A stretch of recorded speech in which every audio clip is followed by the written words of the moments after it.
In Islam, seeking knowledge is not limited to religious studies alone.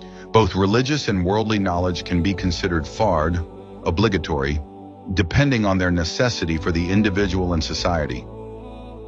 Scholars have addressed the importance of both types of knowledge, clarifying their obligations. Religious knowledge is considered an individual obligation, fard ayn, upon every Muslim.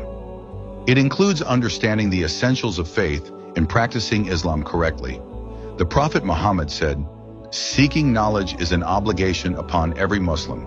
Sunan Ibn Majah, Hadith 224.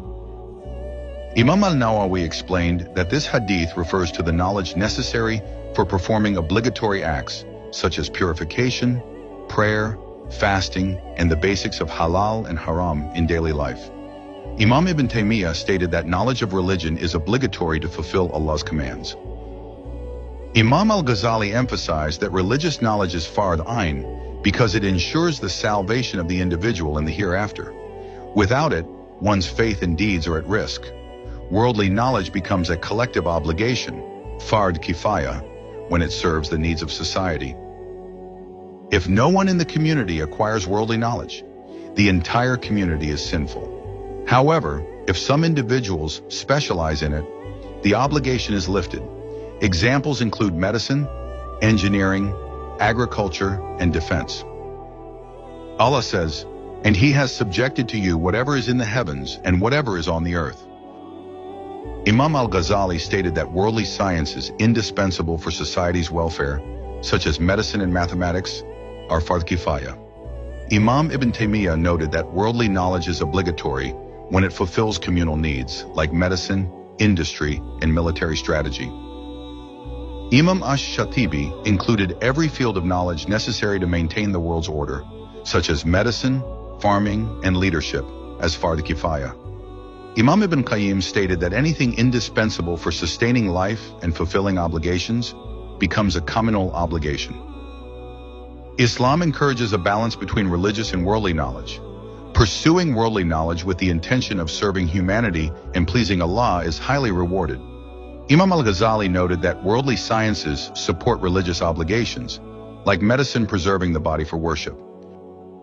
Shah Waliullah al-Dehlawi emphasized that both religious and worldly sciences are necessary for a community's survival and prosperity.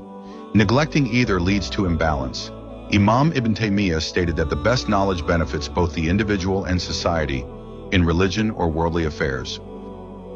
Practical implications of religious knowledge include learning how to worship Allah correctly, understanding halal and haram in daily life, and strengthening faith and beliefs.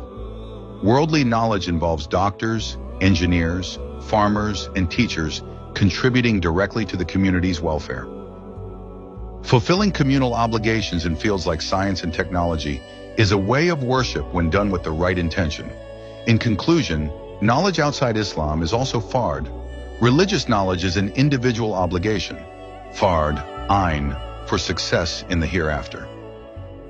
Worldly knowledge is a communal obligation, fard kifaya, for society's survival and prosperity.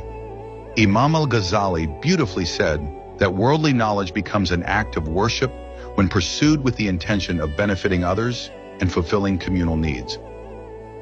Let us strive to seek both types of knowledge with sincerity and balance, for the sake of Allah and the betterment of humanity.